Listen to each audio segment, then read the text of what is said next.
Ito ay isang isolated sermon pero regarding pa rin sa salita ng Panginoon. As we have mentioned, next Lord's Day, magsisimula na tayo sa series ng pangangaral regarding sa Psalm 119. Pero bago yon, ito ay isang isolated sermon, pero ito ay patungkol pa rin sa salita ng Diyos. Last Lord's Day, yung pinangaral natin ay 2 Peter chapter 1.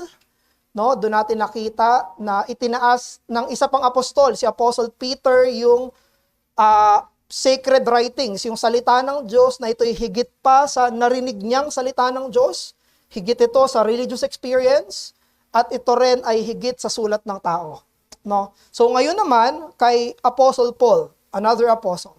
Si Apostle Paul naman, titignan natin kung ano yung paniniwala niya, yung theology niya ng scriptures. Ano yung pinaniniwalaan ni Apostle Paul regarding sa salita ng Diyos? So, si Paul ay nagsusulat para kay Timothy. Si Timothy ay isang pastor, probably isa siya sa mga pastor sa Ephesian Church. No? At yung context kung saan sinabi to ni Apostle Paul ay in the last days. Sabi niya, sa huling mga araw, ang mga tao ay magiging hindi maka-Diyos, they will be godless. Ang mga tao ay magmamahal, hindi na sa Diyos. Mamahalin nila ang sarili nila, mamahalin nila ang pera, mamahalin nila yung kasiyahan. They will be lovers of money, they will be lovers of pleasures, they will be lovers of self instead of God. At sa context na to, doon binagbigyan diinan ni Apostle Paul. Tinaas niya yung Biblia bilang pinaka-importanting libro na kinakailangan ni Timoteo sa ganitong konteksto. Dinescribe ni Paul ang Bible sa verse 16 bilang theonostos. Yung salitang theonostos, ang ibig sabihin ay nilikha ng Diyos sa pamamagitan ng paghinga. It's breathed out, ihininga. No? Hindi ito resulta ng paghinga ng Diyos, ito mismo yung ihininga ng Diyos. Ito mismo yung nanggaling sa Kanya. Ito mismo yung hindi produkto ng paghinga, kung hindi mismong nanggaling mismo sa Kanya. No? In-exhort ni Apostle Paul si Timothy na ito ang kailangan niya sa pastoral ministry. Ito yung kailangan niya sa kanyang pagiging alagad. Ito yung kailangan niya sa Kristiyanong pananampalataya. Kaya sinabi ni Apostle Paul kay Timothy, dito ka manatili. Remain in the scriptures. Dahil ito yung magkukumpleto sa kanyang pagiging mananampalataya. Yung Biblia, anong Bible yung meron sila nun? Old Testament. So yung sinasabi dito ni Apostle Paul kay Timothy, yung existing na Bible na meron sila ay yung Old Testament. Most probably, ito yung Septuagint. Yung Greek translation ng Old Testament. Meron sila, probably. No? Pero yun yung sinabi ni Paul sa kanya, sapat iyan. Maging sa panahon nila na hindi pa kompleto yung buong Bible, wala pa yung full numbers ng New Testament. Sabi pa rin ni Paul kay Timoteo, sapat yan. It is sufficient. No? Na si Timoteo ay dapat magbasa ng Biblia, manindigan sa Biblia, ipangaral yung Biblia. At kinontrasto ni Apostle Paul sa ibang mga tao. Sinabi niya, while evil people and impostors will go from bad to worse, being deceived and deceiving, ikaw ganito ka. Habang yung iba ay nagpapakasama, naloloko, nagpapaloko, nanloloko, pero ikaw, Timoteo, manatili ka sa salita. Kailangan niyang magpatuloy sa natutunan niya. Sinabi dito sa verse 14 at 15. Natutunan niya yung Bible. Kanino niya natutunan yon?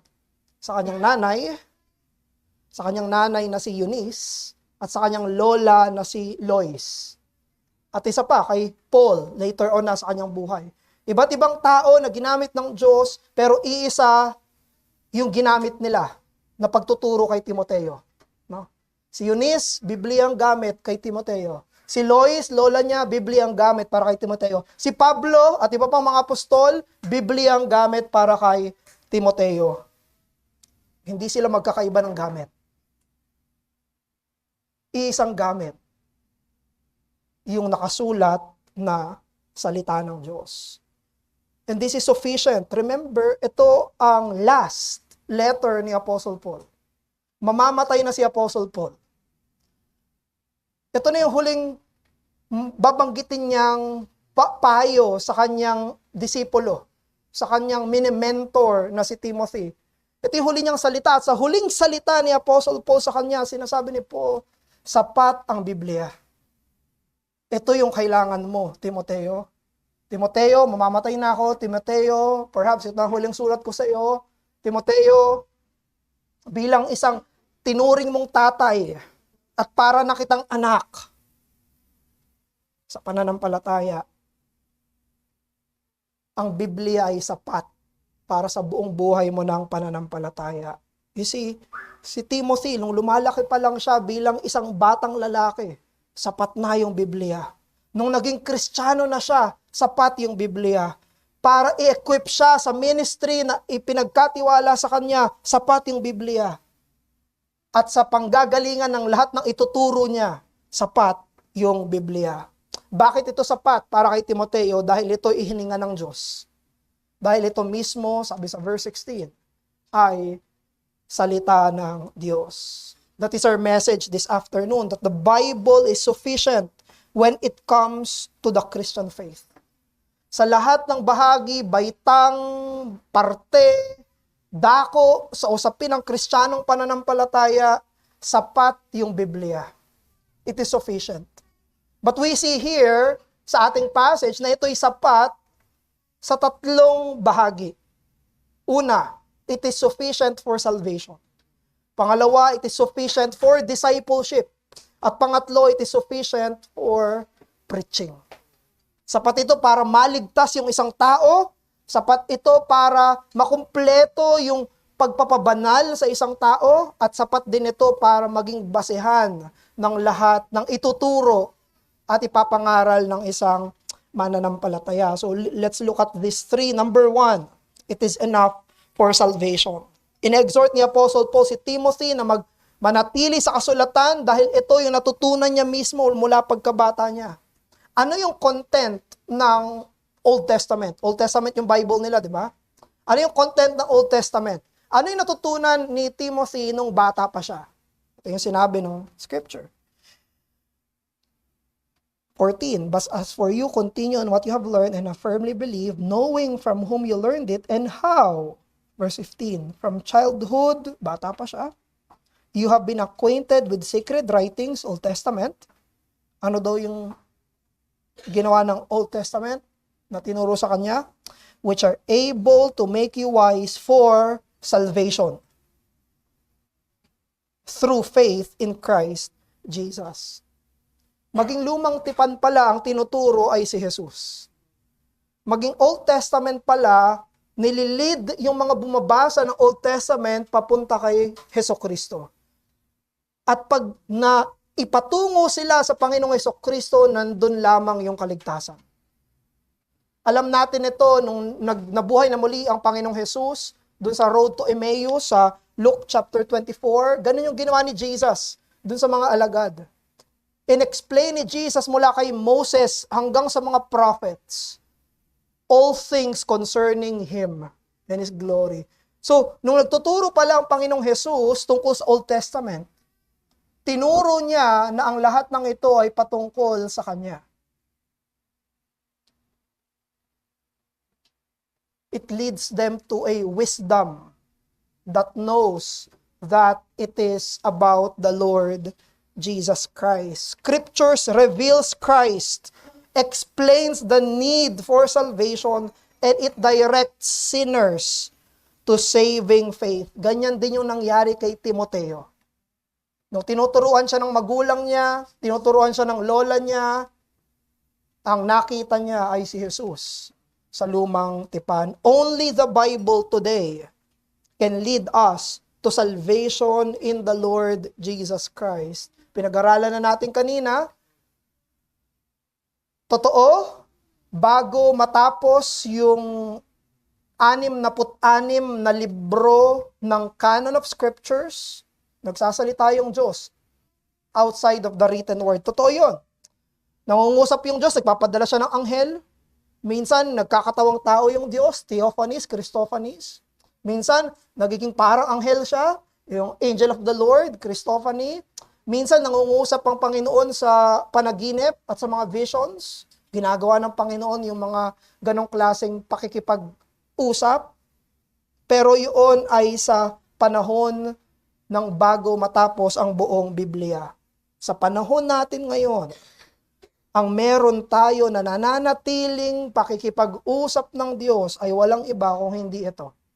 Yung sinabi ni Apostle Paul, Theonostos, yung isinulat na salita ng Diyos.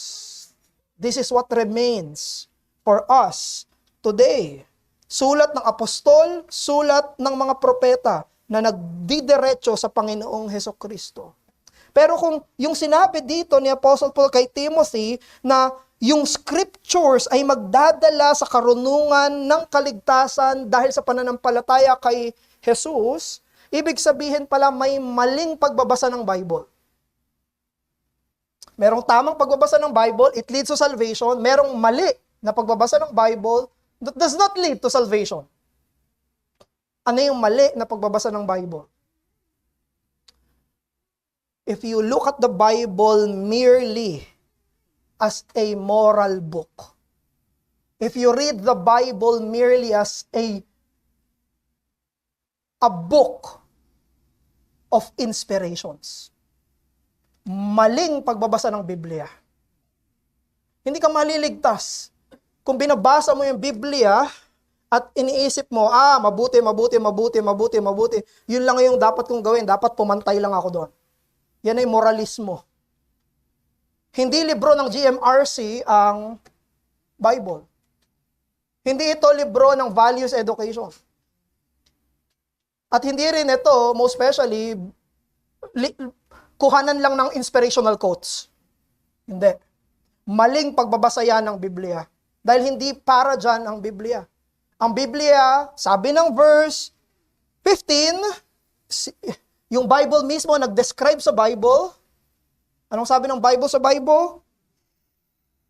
How from childhood you have been acquainted with the sacred writings which are able to make you wise for salvation through faith in Christ Jesus. Ang Biblia ay sinulat para sa kaligtasan. Para makita natin, makasalanan ako, hindi ako nakaabot sa kaluwalhatian ng Panginoon, lahat ng mga standard, kautusan na nakalista dyan, hindi ako umabot. I did not attain that. At meron siyang ipinadala na tagapagligtas para sa mga hindi nakaabot. At yun ay Panginoong Jesus. Ang bida sa kasulatan ay si Jesus. At siya ay bida dahil siya ay tagapagligtas. Siya ay mananagip. Siya ay sumasagip ng mga hindi nakaabot sa kaluwalhatian ng Diyos. Kaya't mag-ingat tayo sa ating pagbabasa ng Biblia, huwag tayong maging katulad ng mga Pariseo. Yun yung sabi ni Christ sa mga Pharisees, sabi ni Christ, you read the scriptures and you think you have eternal life. Akala nila pag nagbasa sila ng Bible, dahil master nila yung Bible, matik save. Matik sila ay may eternal life. Akala nila hindi sila makasalanan, yung mga Pharisees. No? Pero hindi nila alam, dapat pag nagbasa yung Pharisees ng Old Testament, pag nagbasa sila, hindi ako nakaabot. Kailangan ko na tagapagligtas. Ganon dapat ang tamang basa. Pero yun mismo nasa harap nila, yung tagapagligtas, tinatanggi nila. Tinatanggi itong mga Pariseo. Therefore, mga kapatid, the Bible makes us wise for salvation sa pagkakakita natin sa sarili natin na tayo ay kapos. At siya yung tagapagligtas ng mga kapos, ang Panginoong Hesukristo. Kaya kung wala ka pa kay Hesukristo, ikaw ay hindi pa mananampalataya. Hanapin mo yung kaligtasan sa tunay na ipinapangaral ng Biblia. si Jesus para sa iyong kaligtasan. And for us, believers, sa ating mga mananampalataya na, we can use this for evangelism. No? Sa ating pag-ebanghelyo, sa ating pag-share ng mabuting balita, ibig sabihin, the Bible is enough. The Bible is sufficient sa ating pag-evangelize. Ang sapat ay yung mensahe ng Biblia. Nang may kasipagan, pagpapasensya at kumpiyansa, tayo ay mag-ebanghelyo gamit ang Biblia. Hindi natin kailangan ng sobrang dami, iba-iba ng mga strategiya, mga paraan. Ang kailangan natin ay alam natin kung ano yung sinasabi ng Biblia sa kaligtasan. At yun yung sasabihin natin. Diba? I think sa sobrang dami nagkukot, di ko na alam kung sino yung nagsabi talaga. Evangelism is just one beggar telling another beggar to where to find bread. That's it. Sabi ng Bible, may tagapagligtas na mga makasalanang tulad natin. Si Timothy ay naligtas dahil siya ay tinuruan ng kanyang nanay ng Bible. At siya ay naligtas dahil siya ay tinuruan ng kanyang lola, si Lois, ng Bible. No? Mga tatay, tinuturuan tayo ng salita ng Diyos na tayo ang maging tagapag-evangelize ng mga anak natin. Mga tatay, tinuturuan tayo ng Biblia, tayo ay ang main evangelist at missionary sa ating mga tahanan. Alam niyo kung bakit si nanay at lola yung nakalagay dito? Kasi yung asawa ni Eunice ay hindi Christian. Siya ay pagan. Yun yung dahilan. No? So tayo, hindi tayo pagan, mga tatay. Hindi tayo unbeliever. Tayo ay tinawag ng Panginoon para magsalita ng kaligtasan para sa ating mga anak. Sabi ng Ephesians 6:4, Fathers, do not provoke your children to anger, but bring them up in the discipline and instruction of the Lord. Ang pangunahing tagapagturo ay mga tatay. At mga nanay, huwag niyong babaan ang tingin niyo sa mga sarili niyo at panawagan sa inyo ng Diyos. Dahil nakita natin dito, may Timoteo dahil may Eunice. May Timoteo dahil may matyagang nagturo sa kanyang anak mula pagkabata. At merong lola na may pakailam din sa kanyang apo para sa kaligtasan ng kanyang apo. Kailangan mong tignan ito. At sa atin ng mga magulang, start to teach them young. Isang pagkakamali ng mga magulang ay iniisip, saka ako natuturuan yung anak ko kapag medyo nakakaintindi na. Alam nyo ba yung salitang ginamit dito na childhood, sa ibang version, sa NIV, infancy. Yung nakalagay. Very young child. Sobrang bata. So, ibig sabihin, kailangan natin silang turuan, hindi kapag teenager na, kapag medyo malaki na, hindi, mula pagkabata. Sila ay dapat turuan ng Biblia dahil gusto natin silang maligtas. And for other people, sa ating mga kaibigan, sa ating mga kapamilya, huwag kang matakot magpahayag ng ebanghelyo. Ang kailangan mo lang ay ang Biblia mo. Know your Bible and share the Bible's gospel to others. Hindi mo kailangan maging kompleto agad ang lahat ng mga sagot mo sa mga mahihirap na usapin ng apologetics at polemics at iba pa. Okay lang kahit di mo masagot lahat ng yan. Okay lang. Dahil ang pinapagawa sa iyo ay banggitin mo yung ebanghelyo. Yan ang importante. Pwede mong balikan pagkatapos yan. Pwede mong sabihin, sige, hindi ko alam yung sagot. Okay lang kahit di mo alam yung sagot. At sabihin mo, sige, pag-aaralan ko tapos balikan kita. Pero yung ebanghelyo, alam mo na. You already have it. You already own it. You have eternal life. You can say it. You have the message of the written Bible. Pangalawa, hindi lang ito enough for salvation. This is enough for discipleship. Verse 16 at verse 17, ang sinabi dito ni Paul, all scripture is breathed out by God and profitable for, may apat na nakalista dito na purpose daw ng Bible. Ano yung apat na purpose ng Bible? For teaching, for reproof, for correction, for training in righteousness. 4, iba't ibang gamit ng kasulatan. Teaching, para tayo ay i-mold kung ano yung katotohanan. Reproof, para expose yung mga error at sin. Correction, para itama yung mga maling yon. Training in righteousness, para mag-form tayo ng mga maka-Diyos na mga habits. Iba't iba, 4 na gamit ng kasulatan. Pero anong purpose niya? For the man of God to be complete, abounding in every good work. Para yung mananampalataya ay maging kompleto o handa sa lahat ng ipapagawa sa kanya ng Diyos. Therefore, sinasabi ni Paul na yung Bible, sapat din daw siya sa Christian life.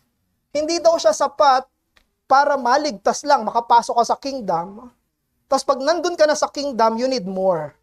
Sabi niya, pag nandun ka na sa kingdom, ikaw ay mananampalataya na the Bible is enough. Still, Bible pa rin. Naniniwala tayo na ang Bible ay hindi lang siya ang nag-iisang means of grace. Maraming iba't ibang means of grace. Prayer, means of grace. Lord's Supper, means of grace. Suffering ay means of grace. Iba't iba yung means of grace ang Panginoon. Pero lahat ito, mga kapatid, ay oriented sa scriptures. Ang iba't ibang means of grace na yan, kung wala yung message ng word, hindi magiging sanctifying yan. Yung suffering, hindi yan magiging sanctifying kung hindi siya pinupuno ng salita ng Diyos. Kahit magdusa ka na magdusa, kung hindi mo alam ang salita ng Diyos, hindi mo ini-interpret sa salita ng Diyos, hindi magiging sanctifying. Ganon din ang prayer. Ang prayer sa Bible ay prayer ng Bible. Yung Book of Psalms, ang pinagpe-pray ng mga psalmist ay yung covenant promises ng Diyos. Ibig sabihin, galing sa Bible yung pinagpe-pray nila. Maging prayer ay oriented sa Scripture. Maging Lord's Supper. Mamaya, mag-Lord's Supper tayo, Alam niyo ba, nang tinuturo ng mga reformers, ang Lord's Supper ay sanctifying dahil ito ay oriented sa Word. Dahil meron kang mensaheng narinig. Kung ito ay pinartake ng wala yung Word of God, this is just ordinary bread and ordinary wine. Anong pinagkaiba niya dun sa tinapay sa labas? At alak sa labas.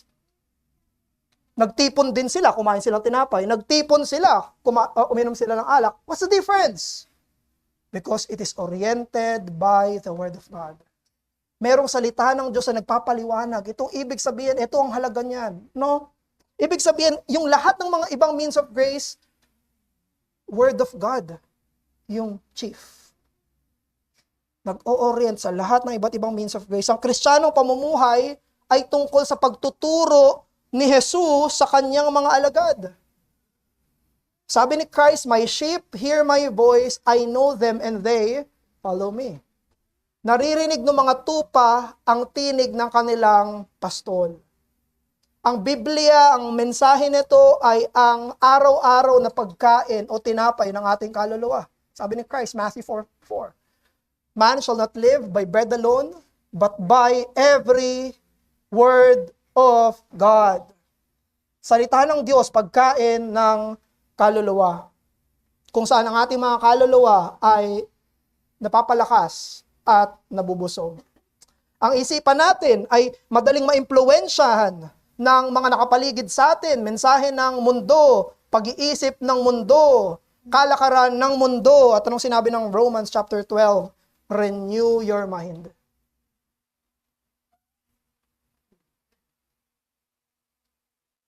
Sa kung ano yung kalooban ng Diyos. So mga kapatid, brethren, pagtiwalaan mo na ang Biblia ay sapat para ikaw ay pabanalin.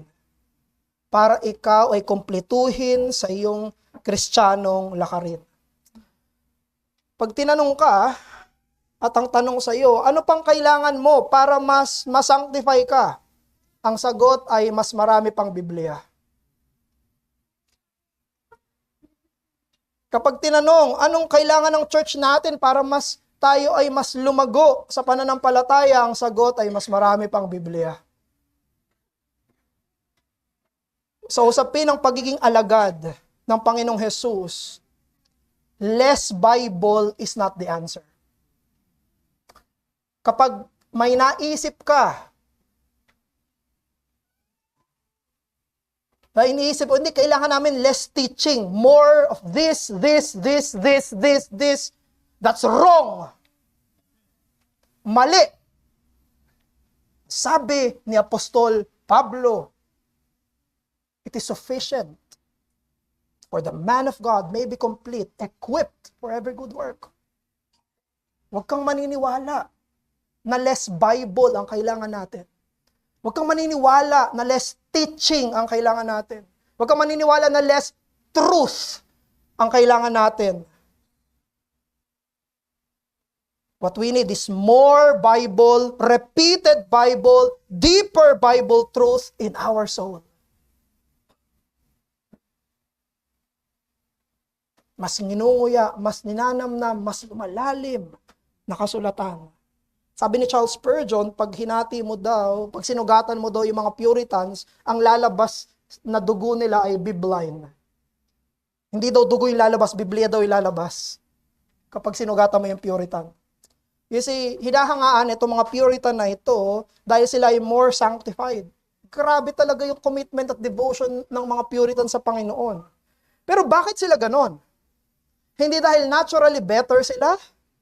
Hindi dahil spiritually superior sila? Alam niyo kung bakit? Because they take the Bible seriously. Because they treat the Bible as truly God's Word. Na totoo ito. Kaya nila to ninanamnam, binabasa, inuulit-ulit, pinapanalangin, pinapangaral, pinapakinggan. Dahil naniniwala sila na ito ay theonostos. Na ito talaga ay salita ng Diyos. At naniniwala sila kay Apostol Pablo na ito ay sapat. Hindi nila kailangan ng iba para dito.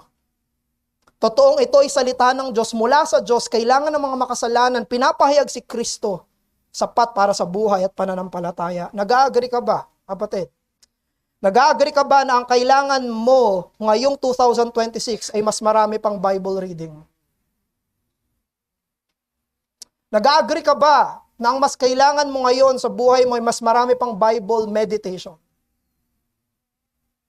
Tinatanggap mo ba na ang kailangan mo ngayon ay mas pagnilayan mo pa at aralin mo pa ang Biblia? Dahil yan yung sinasabi dito sa verse 17. Of course, ito ay primarily sa isang pastor, kay Timothy. But this is applicable to every Christian. That you may be complete, to abound in every good work. Pangatlo, it is enough for preaching. So sapat to sa salvation, sapat to sa discipleship, at sapat din to sa preaching. Doon natin titignan yan sa chapter 4 na. No? Chapter 4, verse 1. Sabi ni Apostle Paul kay Timothy, Timothy, tinawag ka magpastor, tinawag kang mangaral, gawin mo ito sa harapan ng Diyos at ng Panginoong Hesukristo na siyang hahatol sa iyo. Timoteo, hahatulan ka ng Diyos, hahatulan ka ng Panginoong Hesukristo sa kanyang pagbabalik. Therefore, Timothy, ito yung gagawin mo. Dahil tinawag ka para dyan at hahatulan ka para dyan, Timothy, ito yung gagawin mo, preach the word. Verse 2. Ano yung word na ipipreach niya? Yung scripture, yung sacred scripture sa verse 15, yung theonostos sa verse 16. Same. Ang ipipreach ni ni Timothy, ni disciple Timothy ay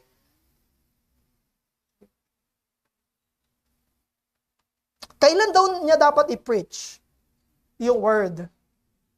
Sa verse 2 sinabi, in season and out of season. So, naalala nyo, nag-series si Pastor Erdy sa 2 Timothy. At sa totoo lang, nung nag-preach si Pastor, doon ko lang naintindihan to. Doon ko lang naintindihan in season and out of season. Ang tagal ko na itong binabasa, pinapakinggan, di tumatatak sa akin yon. Ang ibig sabihin ng in season and out of season ay may bunga man o wala. Kasi pag sinabing in season, mabunga, tagbunga. Pag out of season, hindi siya tagbunga. Ganon yung mga agricultural context, di ba? may mga prutas, may mga gulay na may panahon lang silang tagbunga. So sabi ni Apostle Paul kay Timothy, mag-preach ka ng word, may bunga man o wala. Paano niyo ipipreach yung word? To correct, to rebuke, to encourage, with great patience and careful instruction. Ang gagawin niya, magtatama siya. No? Magi-encourage siya, magiging patient siya, magiging maingat siya sa pagtuturo. Now, kailan niya to gagawin? Kailan niya to gagawin? Tignan niyo yung verse 3 at 4. Tignan niyo yung context. Kung saan tinuturo to ni Pablo kay Timoteo. Sabi sa verse 3 at 4, for the time is coming, darating daw yung panahon, when people will not endure sound teaching. But having itching ears, ito yung makakating tenga, they will accumulate for themselves teachers. Sila mismo mamimili kung sino yung tagapagturo nila. Bakit daw sila mamimili ng tagapagturo nila? To suit their own passions. Pipili sila ng mga tagapagturo na okay lang sa kanila yung ginagawang kasalanan nila. O kaya yung okay sa sarili nilang paniniwala. No? Verse 4, and will turn away from listening to the truth. Tatalikuran nila yung pakikinig saan? Sa preaching ng katotohanan and wander off into myths. Maniniwala na sila sa mga sabi-sabi. No? Isipin nyo, ito yung sabi ni Paul kay Timothy, dito sa context na to, magpipreach ka. May bunga, walang bunga, pag walang bunga, grabe pa yung mangyayari. But despite all of this, sabi ni Paul, anong kailangan gawin ni Timothy? Naku, Timothy! Grabe, ganyan yung mangyayari. Siguro kailangan mong dagdagan. Medyo may iba kang gagawin. Timothy, dapat medyo dagdagan mo yung gagawin mo. No, ang sabi ni Apostle Paul, preach the word. That's it. Ipangaral mo yung salita. Mangyayari yung mga mangyayaring to, preach the word. Yung theonostos, yung sacred writings, yung dahilan kung ba't siya naligtas at kukumpleto sa kanyang pagiging alagad, yun yung ituturo niya. Ituro mo, Timoteo. Ibig sabihin, ang kasulatan ay sapat sa pangangaral, may bunga man o wala. May bunga man o wala.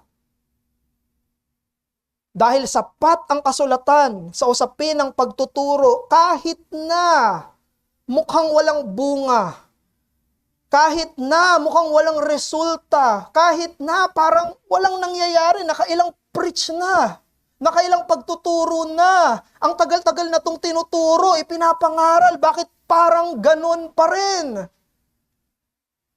Parang walang nangyayari. Anong sinabi ni Paul?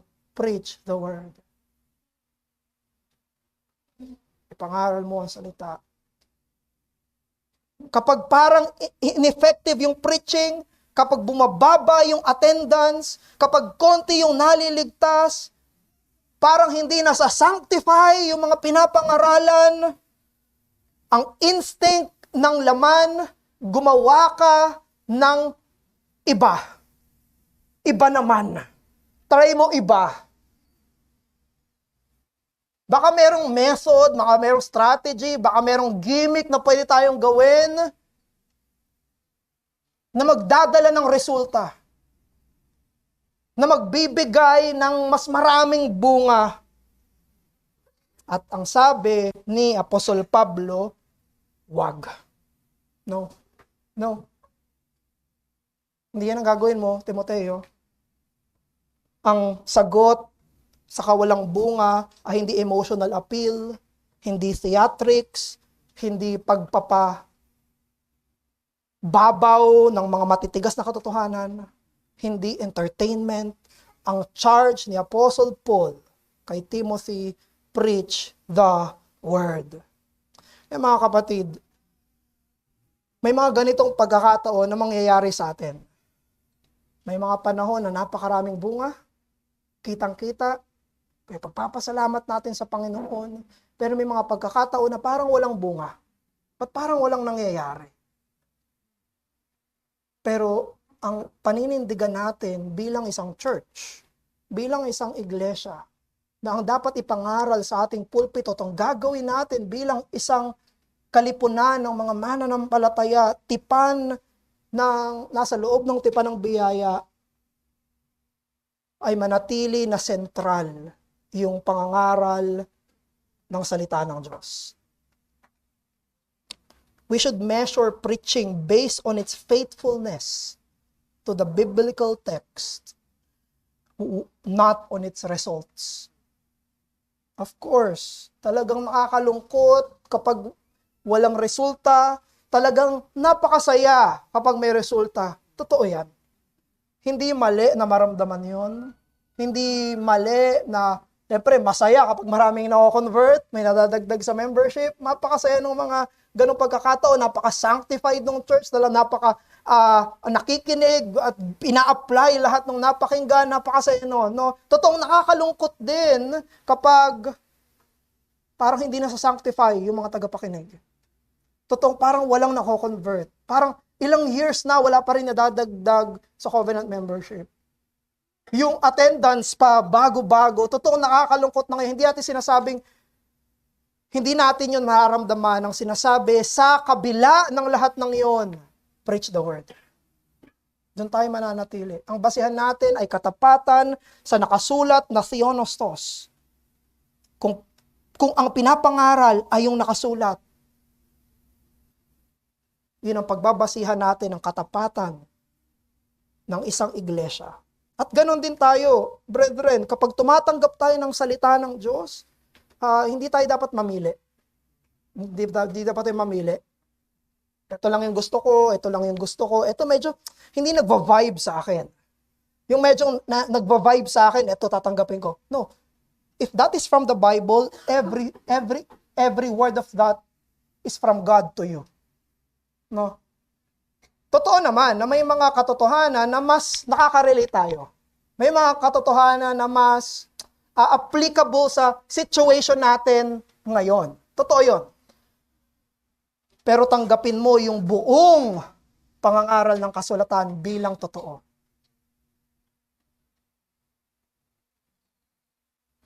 Lahat. Kung yun ay nasa text, kahit ayaw mo, tanggapin mo yon. Kahit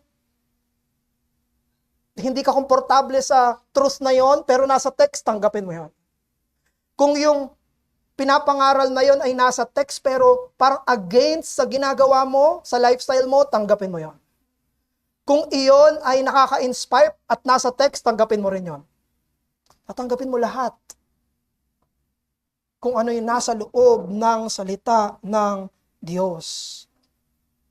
Maging maingat tayo na tayo ay maging yung nakasulat dito na may mga makakating tainga. Beware. For us to have itching ears. Yung itching ears dito ay sila na makikinig lang ako sa gusto kong pakinggan. Makikinig lang ako sa tama sa pakiramdam ko. At tama sa paningin ko. Doon tayo mag-ingat. Yun yung context na sinasabihan ni Timothy. Ni Paul si Timothy. Sinasabi niya, huwag mong ituro yung gusto nila. Ituro mo yung buong katotohanan. Huwag mong kamutin yung tenga nila. Maghahanap sila ng mga sarili nilang tagapagturo. Maghahanap sila ng tagapagturo na mag-a-agree lahat sa kanila. Pero sabi ni Pablo kay Timoteo, ituro mo yung buong salita. Hindi lang yung gusto ng tagapakinig. Buong salita. Hindi lang yung gusto ng mga tainga, ng mga tagapakinig. Therefore, let the Bible be our preachers in pulpit and churches message, whether people come and go. Mga kapatid, experience natin to. Napakarami nang umalis. May mga umalis na. May mga tiniwalag na. Anong gagawin natin? Yung sinabi kay Timothy, preach the word. Yun pa rin yung gagawin natin. Hindi tayo aalis sa ipinagkatiwala sa atin ng Panginoon. Noong 1741, si Jonathan Edwards ay nangaral ng isang sikat na sermon. Pero sa panahon na yun, hindi sikat yun. Yung Sinners in the Hands of an Angry God. Galing yung preaching niya na yun sa Deuteronomy 32:35. No? Alam nyo, sa modern standards, yung preaching ni Edwards ay hindi naman talaga impressive. Kasi meron siyang manuscript, tapos may ilaw, nagpipreach siya, nakaganyan lang. Kasi binabasa niya yun. Ganun mag-preach si Jonathan Edwards. No? Hindi siya nagtataas ng boses, hindi siya mala John Piper, no? Walang emotional manipulation kahit ano, no? Walang music, walang nagigitara sa likod ni Jonathan Edwards. Walang altar call si Jonathan Edwards. Walang technique para ma-steer yung mga tagapakinig. Unang preaching ni Jonathan Edwards sa sarili niyang church. Pinitch niya ito sa sarili niyang congregation, no?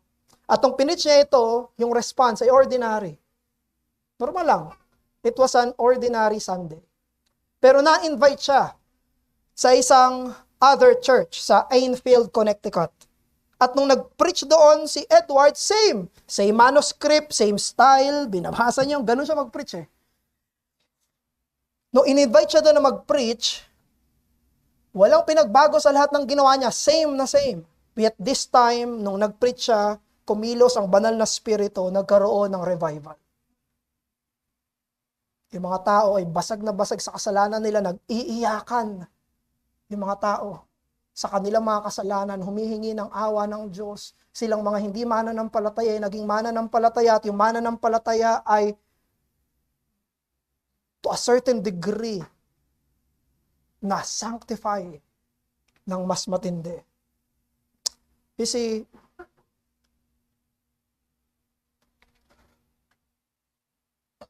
alin dun sa dalawang preaching na yun ang faithful? Alin dun sa dalawang preaching na yun ang faithful? Both. Pareho.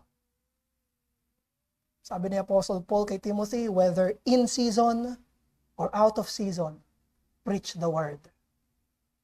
Doon natin titignan yung katapatan. Sa katapatan niya sa salita, hindi sa resulta. Kahit hindi nagkaroon ng revival sa unang preaching niya, kung yun ay nanggaling sa Deuteronomy 32-35, yun ay tapat na pangangaral. Dahil whether fruit abounds or not, no?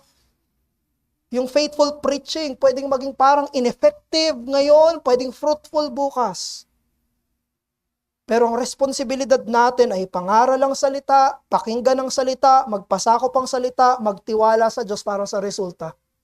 Ano man yung magiging resulta ng mga ito. Bilang pagtatapos, ang mundo ay dumidilim, yung mga tao ay napupunta sa pagiging hindi makadiyos, dumadami ang mga maling tagapagturo, ang katotohanan ay pinagpapalit sa mga haka-haka. At hindi sinabi ni Pablo kay Timoteo na mag-try ka ng bago. Ang sinabi ni Pablo kay Timoteo ay manatili ka sa kasulatan, ipangaral mo ang kasulatan. Ang librong iyan ay galing sa Diyos at bit-bit nito ang otoridad ng Diyos, ang karunungan ng Diyos at ang nakapagliligtas na kapangyarihan ng Diyos.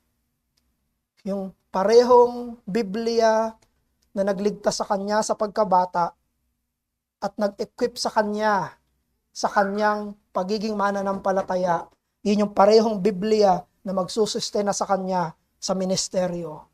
Ang kailangan natin mga kapatid ay hindi lesser Bible.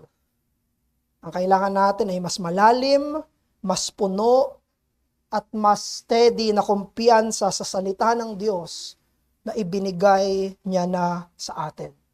Dalangin tayo. Ama namin, maraming salamat po sa 2 Timothy. Salamat po sa pahina na to. Nilagay niyo to dito para mismo hikayatin kami na ang kailangan namin ay salita niyo, ang tinig mo, o Diyos.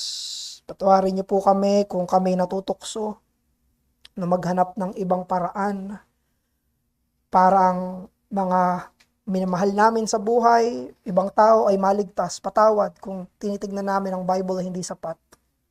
Patawad o Diyos. Patawarin niyo rin po kami kung naghahanap kami ng kung ano-anong mga paraan para kami ay masanctify. Patawad dahil ang salita ng Diyos ay nandyan, pero naghahanap pa kami ng iba. Patawarin niyo rin kami, Panginoon, kung kami na mga tagapagturo at kami bilang iglesia ay nag-iisip na kailangan namin ng iba, kailangan namin ng kung ano pa sa halip na Biblia. O Diyos, itaas mo ang iyong salita. Gawin mo po itong importante para sa amin. Sink this word deep in our hearts para kami ay maging mga tao ng salita. O Diyos, tulungan mo kami dahil sa sarili namin, iisipin namin na hindi ito sapat. At tulungan mo kami, magkaroon kami ng kumpiyansa, paninindigan sa kasapatan ng tinig mo na nakasulat sa mga pahinang ito. Papuri po sa iyo, Diyos, sa pangalan ng Panginoong Hesus. Amen.